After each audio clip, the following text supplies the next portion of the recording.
We face in our life so many occasions where we feel nervous.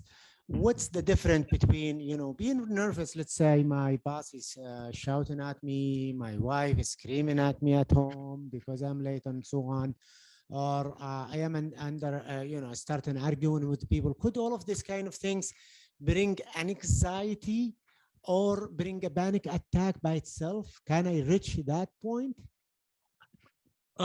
This is Dr. Suleiman. I guess. This is my boss. So how I can answer to my boss? I need to be careful, you know. Yes, Okay. yes, sure, sure, So sure. so thank you. I know you are asking for the audience, and maybe you are testing me. In fact, there is a difference in the isolated events and the recurrence. You know, if it's a one incident, like the wife is not in a good mood and we didn't buy the thing she needed and she became a little upset, and we have a tense environment at home. But I mean, it changed half an hour, 1 hour, 2 hour, we de-escalate and do things go normal and everything is fine, and we are going shopping together is fine. The same thing is with the boss. For example, he gave us a task and we forgot and we couldn't do it, and we just delayed, and he said a strong email or he yelled at you or something, and then after that we catch up things, and next day he's normal, we are fine, and we are waking up normally. It is not disturbing our sleep, it is not disturbing our relationship. Then this is far fine, this is normal daily life.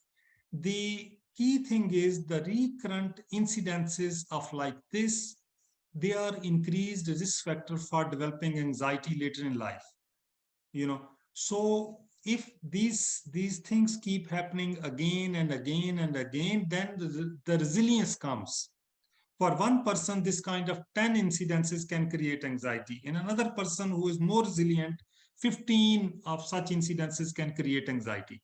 When I say the clinical diagnosis of anxiety, this means it starts affecting our life, like our personal, professional, educational, or other important areas of life. It starts affecting us. For example, we become anxious, we cannot drive on the road. We become anxious, we don't want to come out of the home. We become anxious, we cannot take a flight. We anxious, we cannot take certain projects. So those are the clinical anxiety forms. Those need to be treated.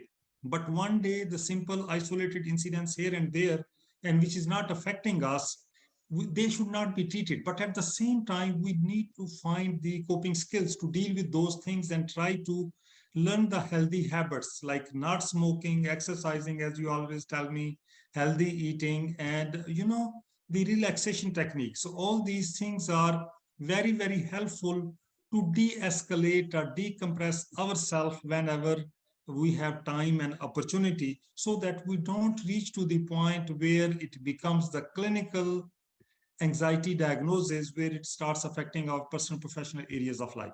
I hope I answered the question. Thank you very much. One more thing, kind of follow up with the previous question. The stress, could we label it as a pre request for developing an anxiety as well? Like I am stressed for, I'm 20 patients and I cannot cope up with my notes, and I go home late and I sleep late and I wake up early and all of these kind of things. Could that be a form of anxiety? I missed the part because there was a communication break, but I understand the concept. Like you're asking that if somebody is overworked and less time for rest and less time for sleep, that can be a risk factor. In the present day, fast-paced life, we professionals, that we are on the overdrive. We are working more hours, taking less rest, and still we are coping with it. So, in fact, I mean, this is a very complex and multitude areas in the anxiety symptoms. For example, some of the tasks, they are very stressful, but at the same time they are relaxing.